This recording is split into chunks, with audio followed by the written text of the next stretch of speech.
Well, last couple of weeks, 2 weeks ago, when Dave Amrita Swami was here, he talked about karma.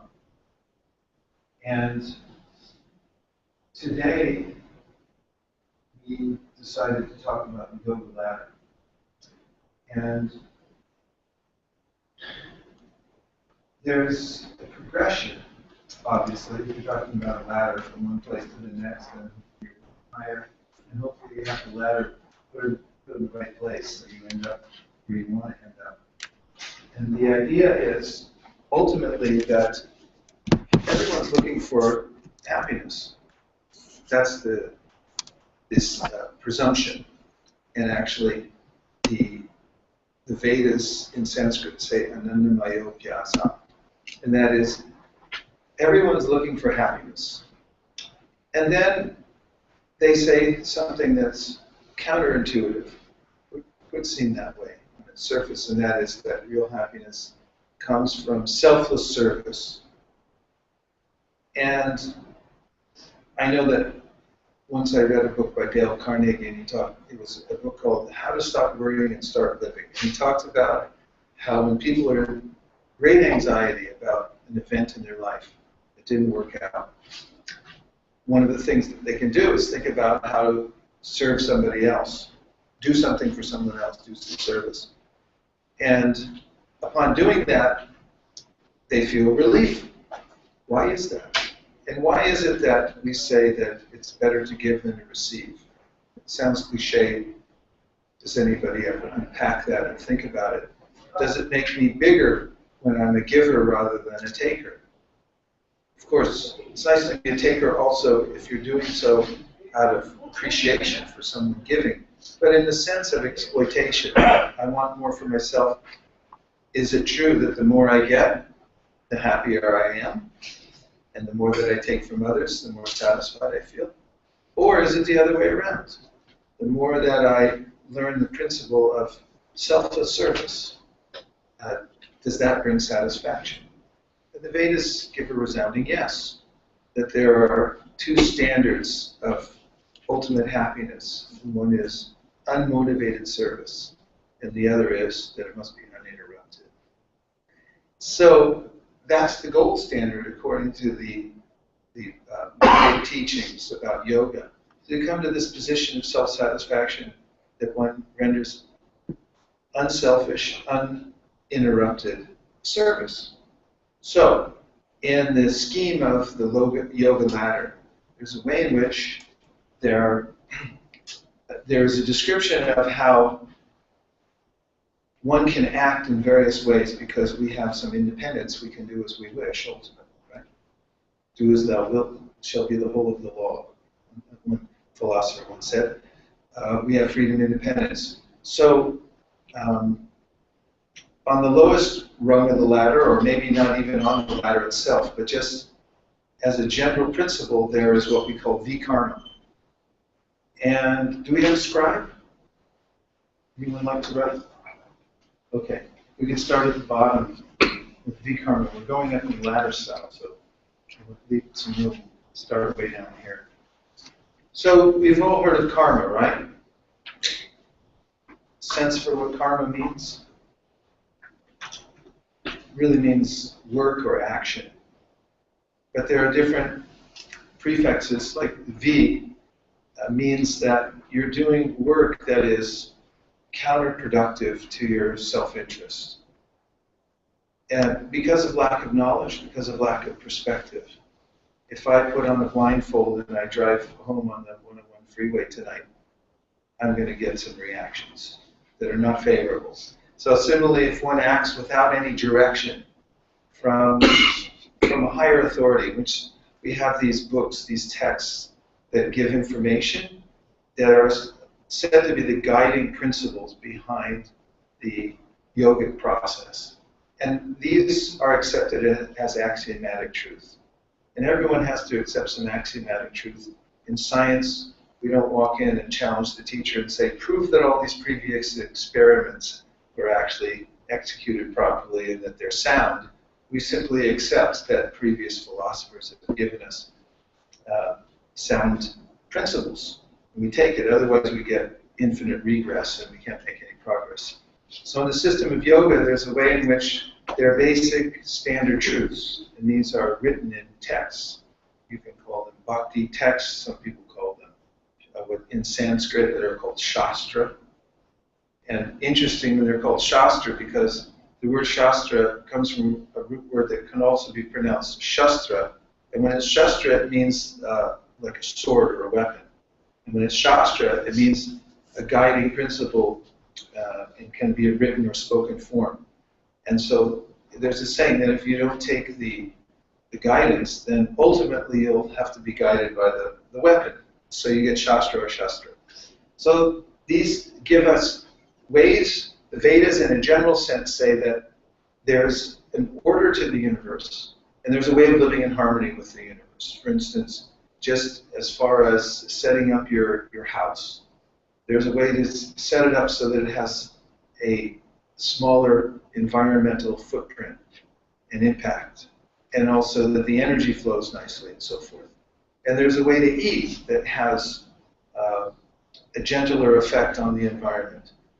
And there are varied aspects to the Vedas which give direction of how to live properly. So if one disregards those or is not aware of them at all, one may be acting what's called vikarma, and that means one can get any number of adverse reactions in one's life. And there's ignorance is no excuse. Again, if I drive home on the wrong side of the road tonight, and someone stops me, and they say, I forgot, or I didn't know, they won't let me off, I don't think.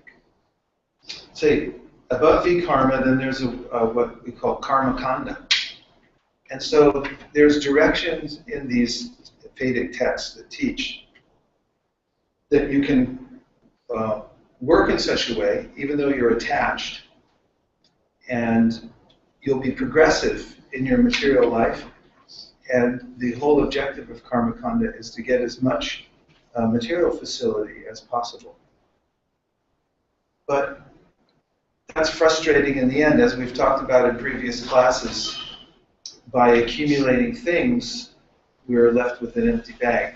We never feel quite satisfied because they have a beginning and end. So when one becomes frustrated with karma kanda or trying to adjust one's position in this world to be happy, then there's what is called karma yoga. And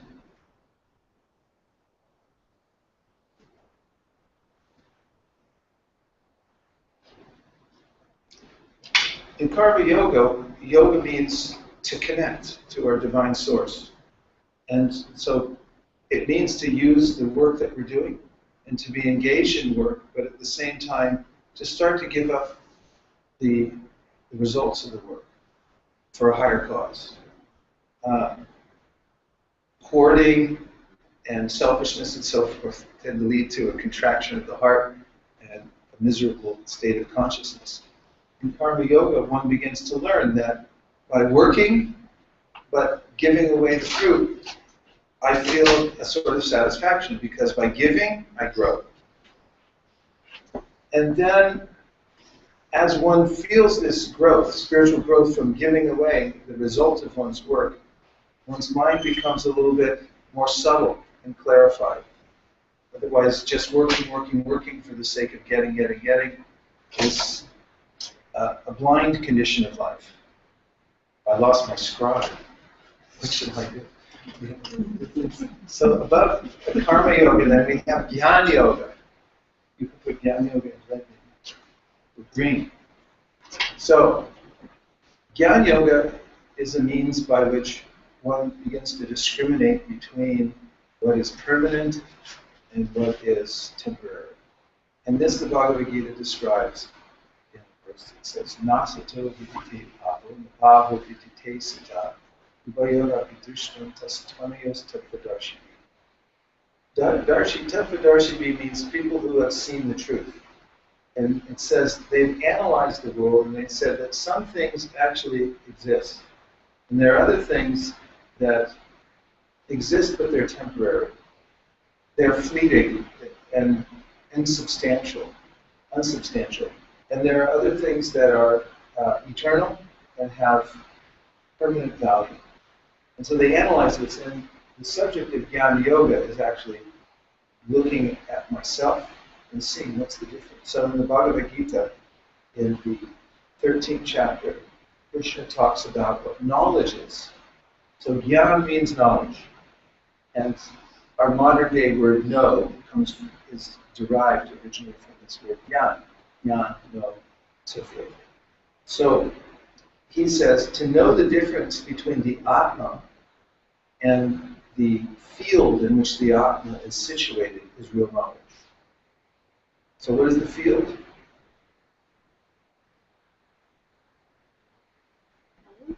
The body. And we also described, I think in the first class, how the body is sometimes described as a city. So you have a city of 9 gates. 1, 2, 3, 4, 5, 6, 7, 9. You can count all the holes in your body. These are doors or dwars. And so there are doors, there are openings to the outside world. But the body, if we analyze it carefully, is a frame. Or as also described in the Bhagavad Gita, it's a yantra, or a machine. It's very mechanical, very sophisticated mechanism, but mechanical nonetheless. It's a biological machine. And that's why we eat biofuel every day, don't we? I know I have biofuels. Have plant matter, everything's coming from the sun. You know, it's a biological machine. So, in Jnana Yoga, one begins to analyze what's the difference between Atma, myself, and the field, as it's described, or the kshetra, it means the field in which the Atma is situated. I'm moving around, but it's like the difference between the car and the driver. So you're not your car, but sometimes you think you are your car. I mean, people may identify themselves with their car, right? Have you ever had that experience? Did you ever say you hit me? Or something like that, or see somebody say, hey, you know, okay, he hit me. It's like he didn't hit you, he hit your car. But if someone hits my leg, says you hit me, actually hit my leg. But the Atma is categorically different. It's a different kind of energy, and it's a resident within this city or this field. And this is the subject of Jnana Yoga, through which one can be introspective and look within. Then above that, on the yoga ladder comes Dhyan Yoga. And Dhyan means to contemplate or to meditate deeply. And of course, there's very popular nowadays, there's the Ashtanga Yoga system. Anyone familiar with Ashtanga? System of Ashtanga Yoga, please raise your hand. Okay, so Ashtanga is a step-by-step process in which one can completely still the mind and then have the wherewithal to look within and actually experience for oneself one's own consciousness. The Atma becoming aware of itself. And at the end of class last week, I described, or I read a description from the Bhagavad Gita in which Krishna says there's a overwhelmingly exhilarating feeling that one gets from this. And normally I miss it because I'm so externally focused that I see things around me and identify with them, and I don't get the actual experience for myself. So Dhyan Yoga is described in Bhagavad Gita in the 6th chapter. There's also an extensive treatise on this called the Yoga Sutra, written by Patanjali Muni many hundreds of years ago. And in the Yoga Sutra, step by step, Patanjali Muni describes the way in which one can control the mind. It's very interesting, actually, because it starts with 2 steps, yam and niyam. So yam has to do with how you conduct yourself in the world. And if you're untruthful, for instance, you won't be able to sit and contemplate because you'll be thinking all the time how to make up for what you just lied about. If you've ever noticed, if you harm others, if the way you interact with people in the world is not completely straightforward, then your mind will be disturbed, and you won't be able to meditate. So there are stages, and then niyam means there are ways to live so that the senses are regulated. They're not jerking you in every direction all the time. And then there comes asana, which you may be familiar with. Heard of yoga asana, right? Some of you do yoga asana? Yes? So these asanas are helpful for making the body supple and available for sitting for long periods of time so that one can actually contemplate. And then in higher stages of dhyan, one is able to actually focus the mind for a number of seconds in one place. And that may sound insignificant, but actually one of the first stages of real meditation is being able to fix the mind on one object for how many seconds? Matthew? Is it like 8 seconds? 12 seconds. 12 seconds in one place. That's called Which, dharana, which is a very high stage of meditation. It's like, I can do that. Yeah, right. Try it. So this dhyan yoga is a very serious practice, and normally, as described in the Bhagavad Gita and other bhakti literatures, it would take place somewhere in the forest. As you go away from civilization, you'd be isolated. You'd be in a sacred place. It doesn't take place in a high-rise building and no cell phones and all these kinds of things. And in fact, even recently, 500 years ago, we find in India, a lot of the yogis would go in caves way underneath the ground because there was too much vibration even back then. What to speak of now? There are vibrations I'm not even aware of that are going through this room that are disturbing my mind that I can't see, but I can pick them up on my phone and everything else. So it requires great concentration and power to do this dhyan, but the object is to still the mind completely and to be able to discover what we've been talking about all along, the Atma. The Atma means the self. And we described in one class about how the self is more valuable than anything we have or anything within the city of Mountain View. Is that where we are now? Anything within Palo Alto or the Bay Area or the whole universe for that matter, that the individual self is more powerful and vital than all the things in this world. So to be able to experience it for oneself is a momentous occasion. And this is what the position of dhyan. Now in the Yoga Sutra by Patanjali Muni, there's a description of how one may expedite the process of dhyan or meditation. And he says this is through Ishvara Pranidhana. And I may have mentioned in an earlier class that Ishvar means the higher self. So there's, can you put on the side here, Atma and Paramatma? So according to Bhagavad Gita, and according to the Yoga Sutras, there we have our individual Atma. We're conscious living beings, and then there is what is called Paramatma. So Paramatma means there's a source, a divine source of ourself. So I'm a self, I'm a conscious self, but there's a source for my divine self, where it comes from. And that's also called Ishwar. So Ishwar in Sanskrit means the supplier. Like there's the feeder and the fed. Which one am I? I'm fed. I get fed all the time. And I don't know how, but you know, food is there. And I'll bet you anything, there's more ants on this Google campus than there are people. Would anybody like to take that bet? No, there's more ants, and I'll bet you all of them are going to have dinner tonight. They're all being fed. And there's elephants all over the world that are being fed, and they eat a lot. Someone's traveled with an elephant, and they eat a lot. They used to feed them whole trees practically, like the whole thing. And so, living entities everywhere are being fed. And who's feeding? Ishwar. There's a higher power in the universe. Everyone in every culture has some description of this higher power. In Sanskrit, Ishwar, the controller. Or Paramatma, the supreme self. And then there's Atma. So there's a distinction made in Bhagavad Gita between the Atma and Paramatma. And then, from dhyan yoga, one can begin in such a subtle way of meditation to perceive not only the Atma, what is myself, and the joy of the self, but also the Paramatma, which means that person, that force, that consciousness that's sustaining. And from that experience grows what is called gratitude, or rasa. Rasa means there's a relationship between me and Ishvara. So then you can put gratitude that grows from this Dhyan Yoga. And that is the beginning of the highest rung on the ladder, which is described as bhakti. So bhakti is characterized by, in the beginning, gratitude, and what is called, what in the Yoga Sutras is called Ishvara Pranidhana, or a sense of offering appreciation to Ishvara. Like, thank you for my life.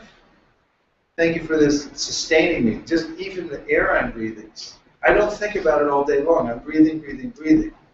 But if I actually stop and appreciate that if I was choking, for instance, once I get my breath back, then I think, oh, this breath is so vital. It's the most important thing I have. Where is it coming from? So this experience of going from dhyan to bhakti is that there is a Paramatma who's sustaining me.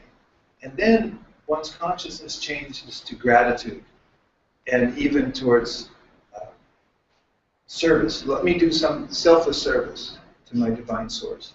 And this is the beginning of bhakti, which then grows like a beam of light, because technically a beam of light will grow infinitely as you shine it outwards. So our capacity for this appreciating, what we call our appreciating capacity, can expand unlimitedly. And whatever you appreciate, appreciates. When one feels gratitude, then there's satisfaction in one's heart. And I may be situated materially in the most opulent surroundings and be given everything that I ever supposedly wanted, but then feel ungrateful for it.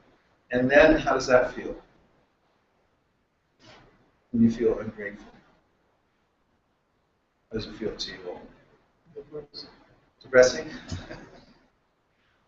You can have all kinds of material things but not feel satisfied. So, as I mentioned in the beginning, the hallmark of real satisfaction is called selfless service and it's uninterrupted. And that's possible through the practice of bhakti, which can be integrated in all parts of one's life in the way that one conducts oneself as a service to Paramatma. And one doesn't have to go to the forest. One doesn't have to give up one's work or change one's style. One simply changes one's consciousness and turns it towards service rather than exploitation. Reflections. Anything we said so far that's stuck in your mind that you can reflect back. A word or a thought, a phrase.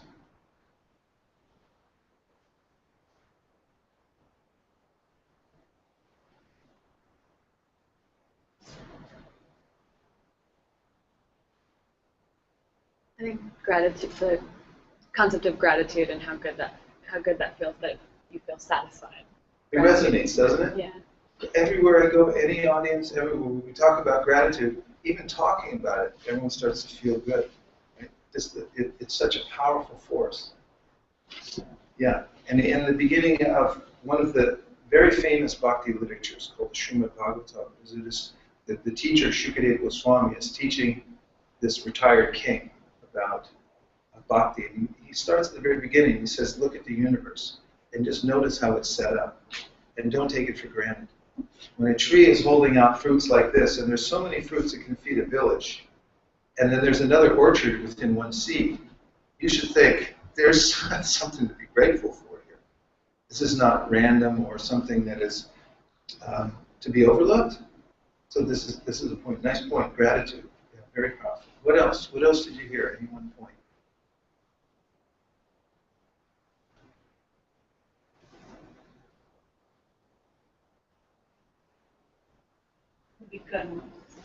Vikarma. Did that resonate? Yeah. Yeah. Vikarma means acting without any higher direction and then having to pay dearly for it, creating an adverse reaction. For every action, there's an opposite and equal reaction according to the law of karma. If I just act blindly, I can get myself in a lot of trouble. Yeah. What else?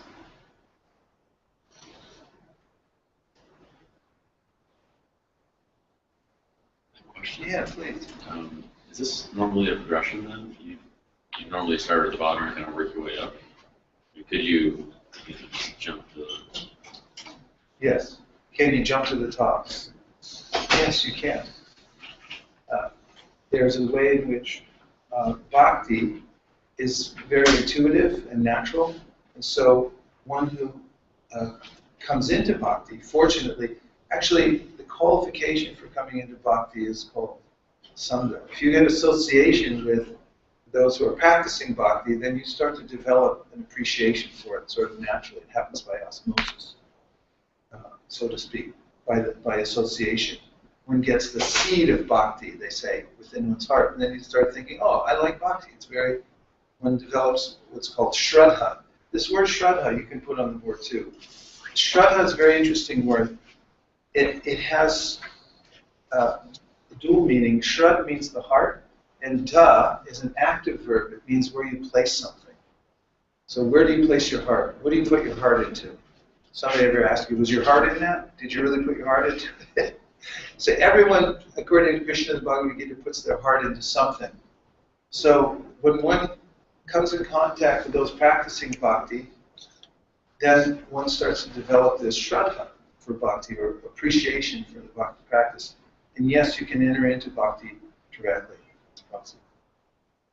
There's a book about this, about a student who makes a journey all over the world and all over the universe, actually. He meets all different teachers from these different rungs on the ladder. And because he had early association with somebody in bhakti, he went all these other places and really appreciated them at first, but then he started thinking, this isn't satisfying me completely. And then he came all the way back up the ladder, and when he came to his position of bhakti, then he felt very happy. One more reflection.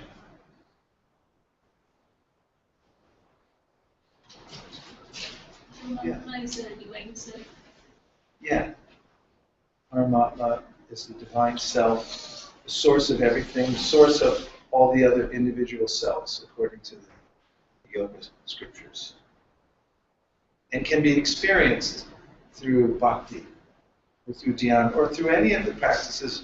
Ultimately, this is the experience to one degree or another that's what yoga means, actually, to reconnect with Paramatma, the source of everything, including all our happiness, all our knowledge, and everything else. Of course, yoga comes from the root yuj, which means to connect. So there are many different ways of connecting, and through one's work, through thinking about it very carefully, through meditating, through looking within, and so forth. But bhakti contains all the others, and therefore it's called the top rung of the ladder.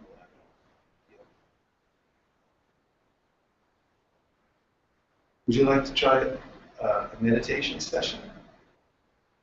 Since I brought with me my colleague, his repertoire, he teaches meditation in various places around the world.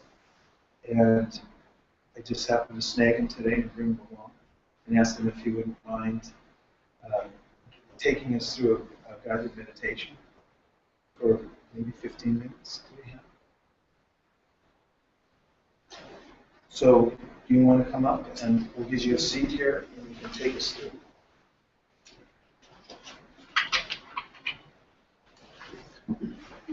Hi, I'm Matthew. Just looking at the audience, is there anyone here who has a regular practice of meditation? What do you do? I sit in the morning for 20 minutes. Did you learn that process? Yeah, I studied Qigong for a while. And then more recently I've done a lot of yoga meditation. Anybody else have a regular practice? Has anyone here tried to meditate or taken a class before? And what did you do?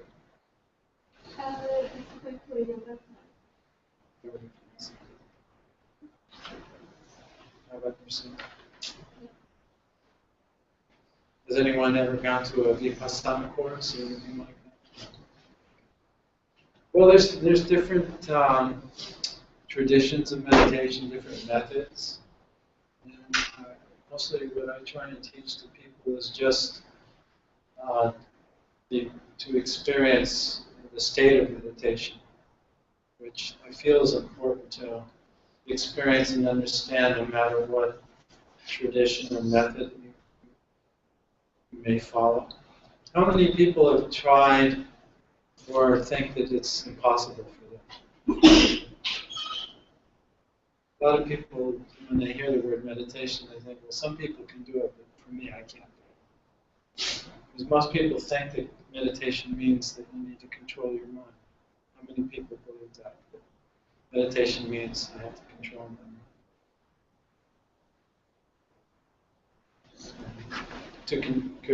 Arjuna says to Krishna, he says, controlling the mind is like trying to control the wind. And our minds are constantly thinking. Do you know what your next thought's going to be? You know what your next thought's going to be?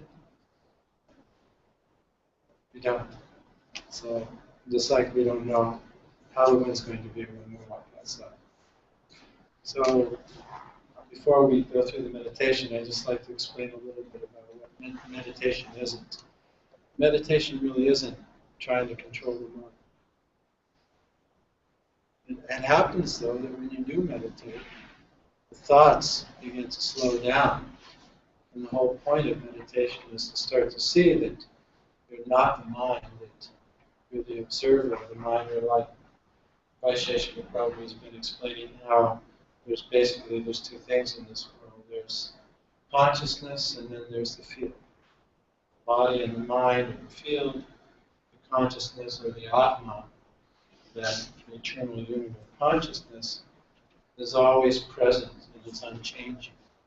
But because our attention is captured by thoughts, by technology, by external stimulation, it's so captured that we don't tend to notice that consciousness that's always there. So by different methods, we can learn to slow the mind down and to begin to perceive that part of us that's always there. That's not the thoughts, that's actually the knower of the thought or knower of the sensation. So I'd like you just all to stand up for a second. We'll have just a little demonstrating the difference between thought and consciousness. So what I'd like you to do right now, I'd like you also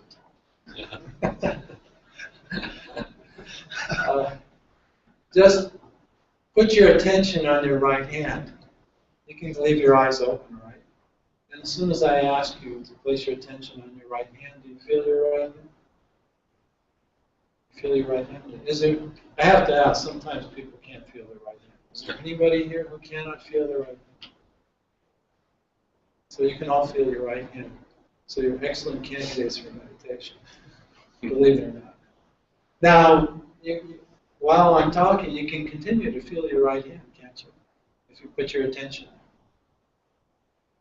And you're feeling your right hand as a sensation. There's consciousness there. Therefore, you're knowing your hand, you could say. You're perceiving the hand.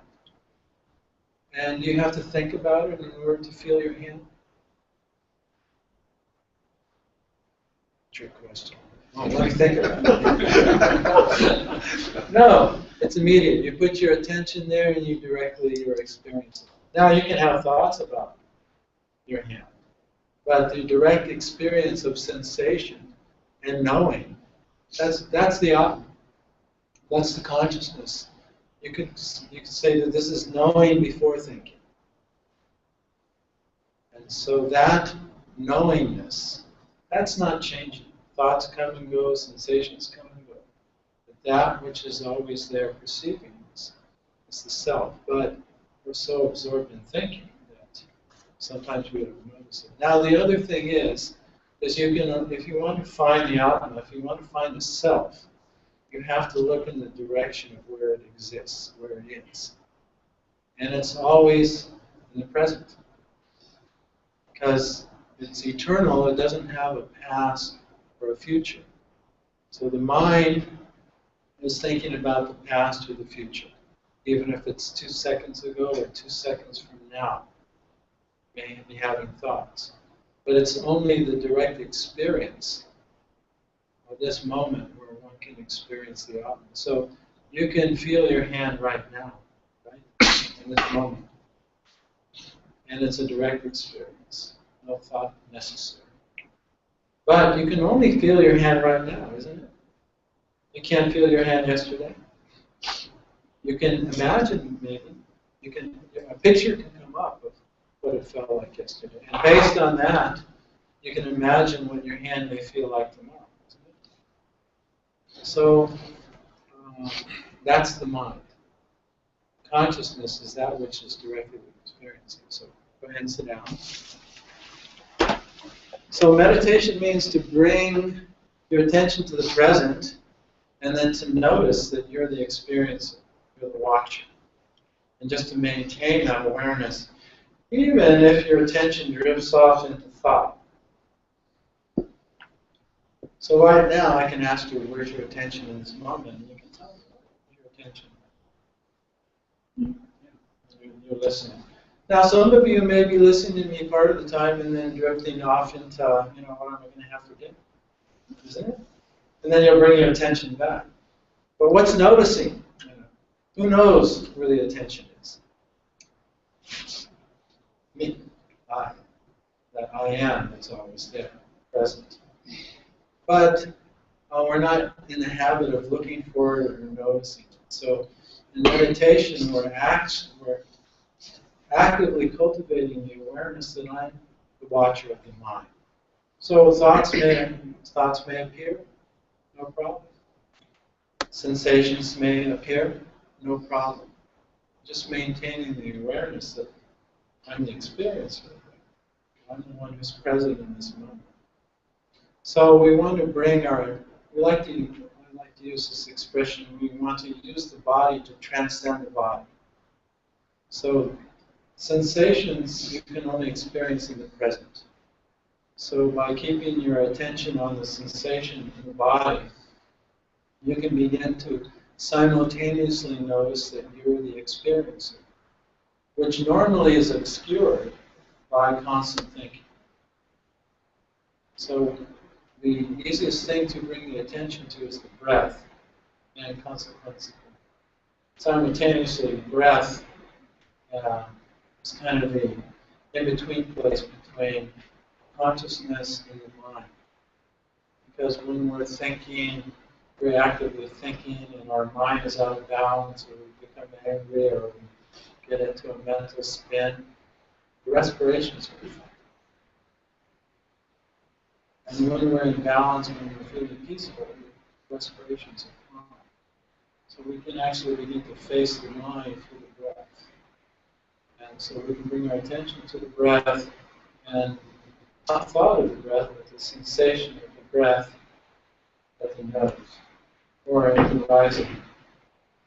So we want to bring our attention to that, and then to notice where our attention is. That's one method.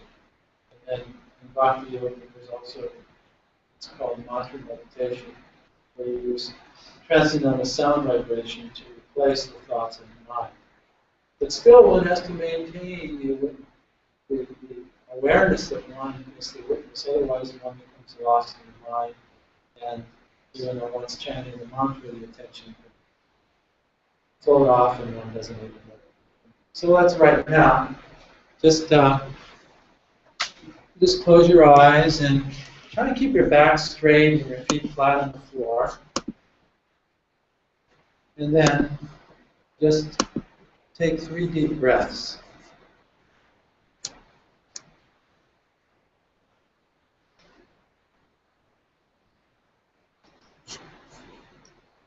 And then come to normal breathing and just bring your attention right to where the air is flowing in and out of your nostrils.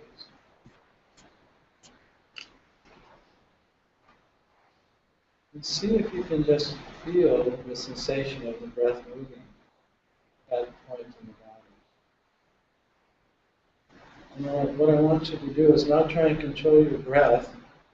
Notice that when the lungs become empty, immediately they start to fill up again. And then when the lungs are full, it starts to empty again. So notice that point where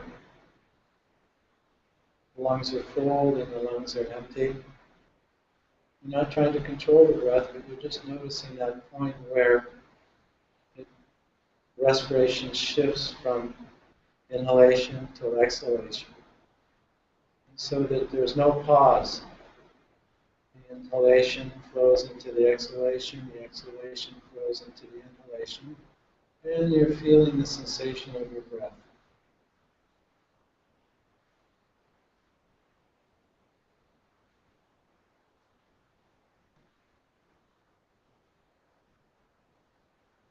And we'll do this for a couple of minutes. If you're feeling sleepy, you can do this standing.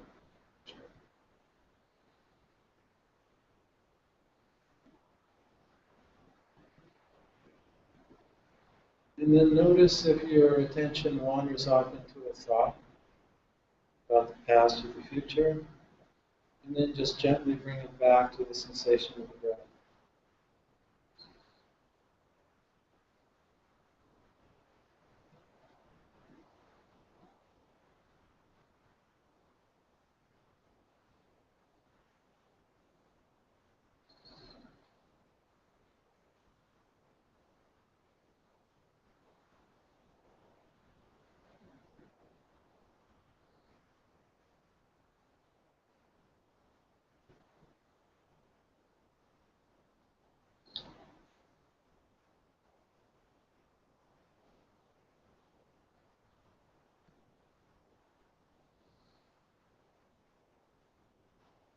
And as you're feeling the breath, see if you can also notice that you're the witness of the breath.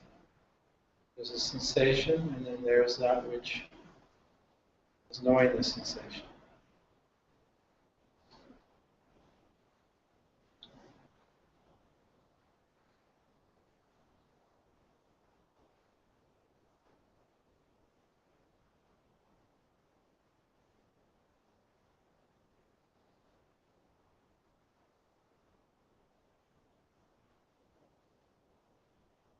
Now take a deep breath again. Most forcefully breathe in and out your nose.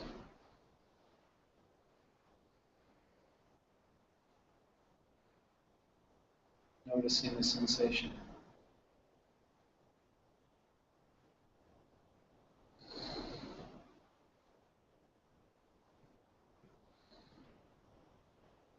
And notice, without opening your eyes, notice where you are at this moment.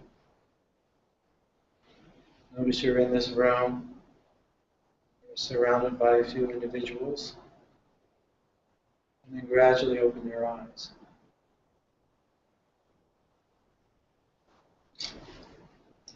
Now, how many of you found that was relaxing?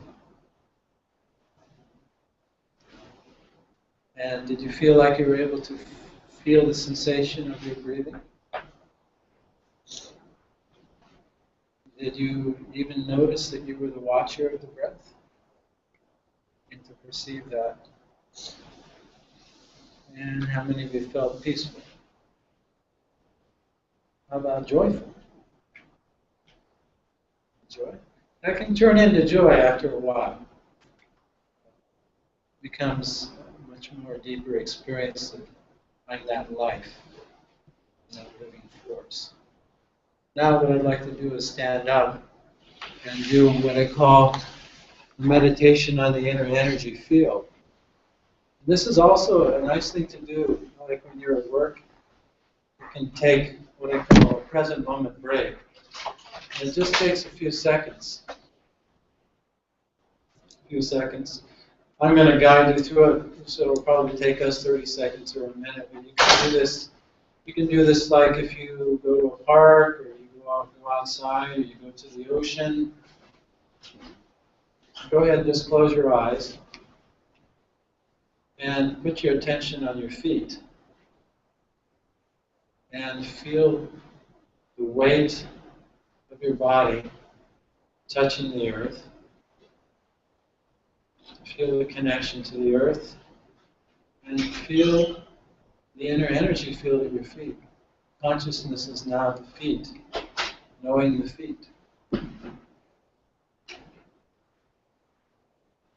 So there's your feet, and then there's the experience, the sensation of the feet, and the knower of that sensation is there in the feet. Now bring your attention to your hands. As soon as you bring your attention to your hands, you feel aware of your hands. Wherever you put your attention, you become conscious of it.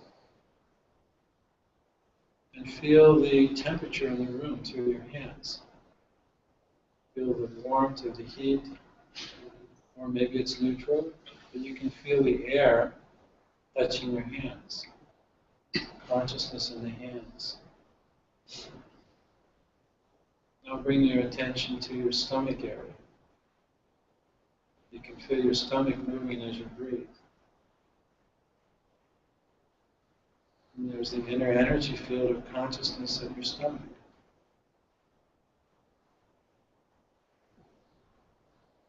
Now bring your attention to your heart area. You feel as if you're breathing in and out of your heart.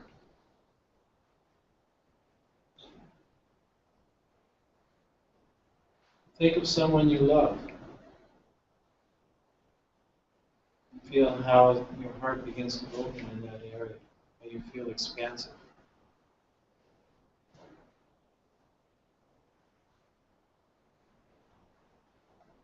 Now bring your attention to your throat area.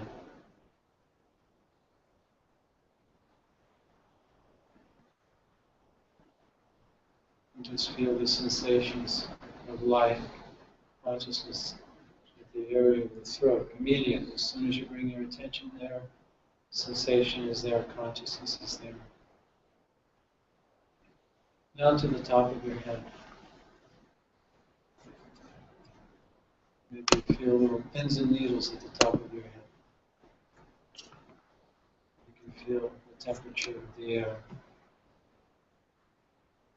Now as you breathe in, feel the sensation at the top of your head increase. And as you breathe out, allow your consciousness to go all the way down to your feet. So that as you're breathing in, consciousness moves up the body to the top of the head. And as you breathe out, consciousness moves down to your feet.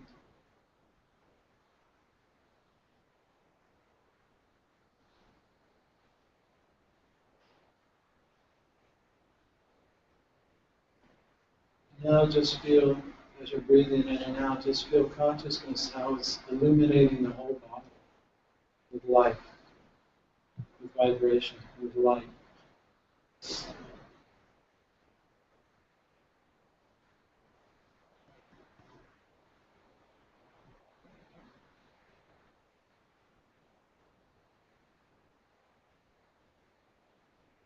Maybe you can begin to feel that consciousness doesn't have a boundary. It's just there. Thoughts come and go, sensations come and go. The awareness is always there. Notice that. Vibrant, alive. And I'm going to take a deep breath.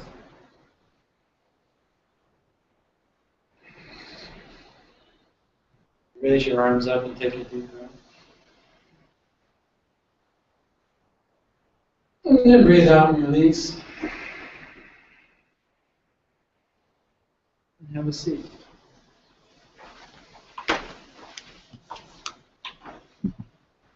The whole point of meditation is to bring your attention to the present so that you can notice that you are the consciousness. You are that which is aware of the body and the mind, which is rapidly appearing and disappearing, actually. the consciousness is, as Vaisheshika Prabhu was saying, there's aspects in this world, there's energy that's temporary, and then there's energy that's eternal, that doesn't actually change. That which is always changing, in one sense, doesn't have reality. But that which doesn't change is what's actually real. So that part of us that's always here, always now, that we rarely notice, that's who we really are. But mostly we're just thinking about who we are. Like this and like that. He's like that, she's like that, the world's like this, and we're in our story. But that story eventually, that story has a beginning and an end. But that which knows the story doesn't have a beginning, doesn't have an end. It may transition from one body to another. But as we bring our attention to the present, we'll notice that awareness is always here, it's always now, it's not changing. And that will lead to a feeling of ease, a feeling of joy, and a feeling of centeredness. So even throughout the day, if you have a moment, you can take a break, stand up, and just go through the body from head to toe. And after 30 seconds, it's like rebooting the computer, cleaning out the, defragging everything. Right? And actually, you'll feel energized. Do you feel a little energized after that?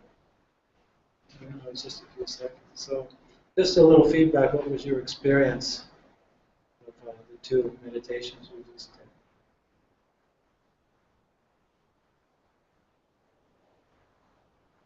Anything you want to share? I was surprised how quickly I could, when you said switch from the feet to the head, it actually startled me how quickly I could transfer my attention, how I normally don't notice that. Thank you. Anyone else have anything to share?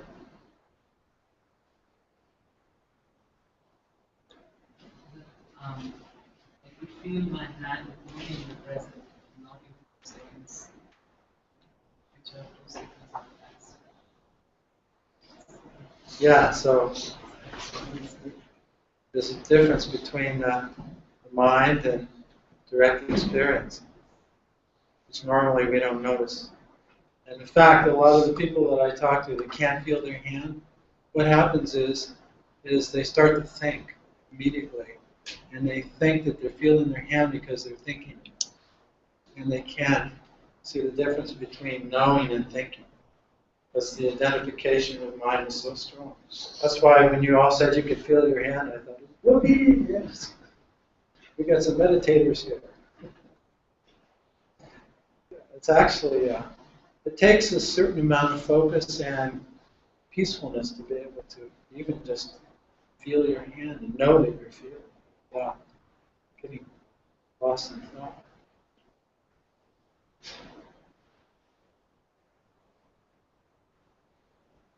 What's this 12-second thing? Well, in the Yoga Sutras, Patanjali, he speaks that when you after you there's a Ashtanga Yoga, there's 8 aspects, right? Or 8 steps, but you can do them simultaneously. So when you begin to, after you do the asanas and you begin the breath, pranayama or breath control, you go to the next stage, which is pratyahara, which means starting to look within, just like we were doing. You could call that pratyahara, looking within. You start to notice that you're the watcher of the mind and the body. And from that, you take a focus of concentration like the breath or mantra. And if you can keep your focus on the breath for 12 seconds and maintain the awareness that you're the knower of the breath, and notice, if your attention wanders to a thought, maintain that awareness for 12 seconds, then you're doing what's called concentration, dharana.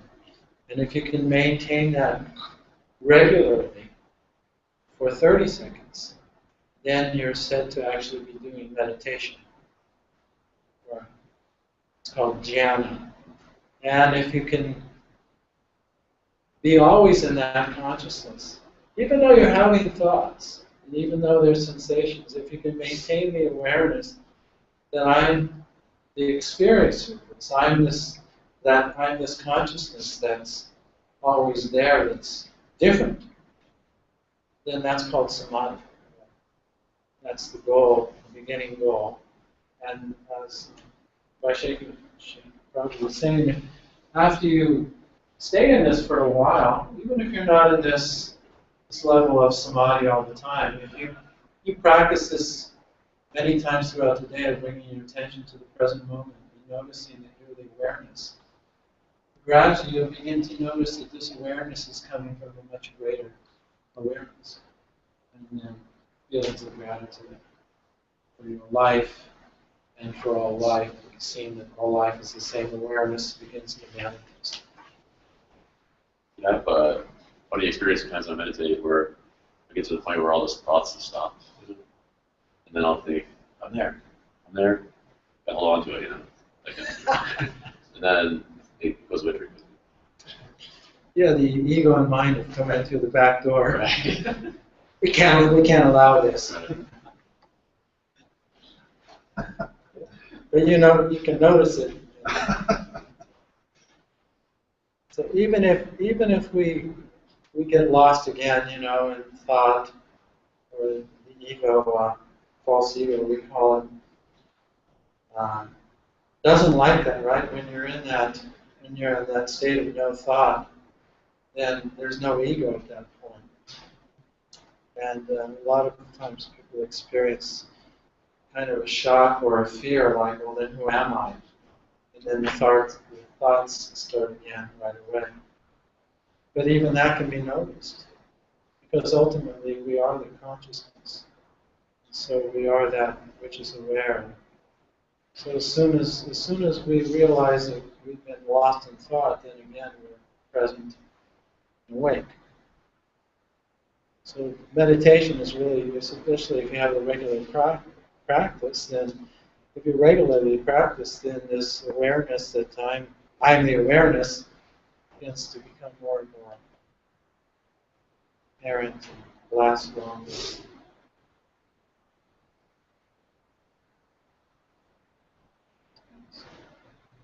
It's funny. Anything else? Yes. Quick question. While doing for this guided meditation, you seem to feel the consciousness throughout the body. You could also feel my blood circulating. So, if there's a relationship between how consciousness pervades and the blood circulation. Well, the more awareness we bring to the present moment, the deeper and deeper actually we can experience the sensations of the body. And we'll even begin to notice there's certain areas of the body that are kind of have emotions even locked in them, or area blind spots where there's blockages. Not to speak of the heart pounding or the blood circulating.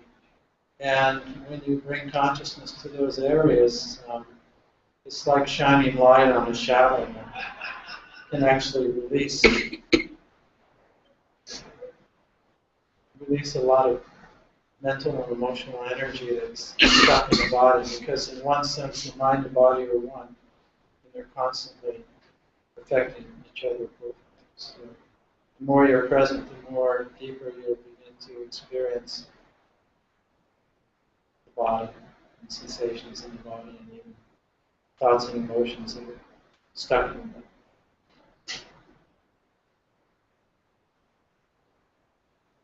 So you must have been very present.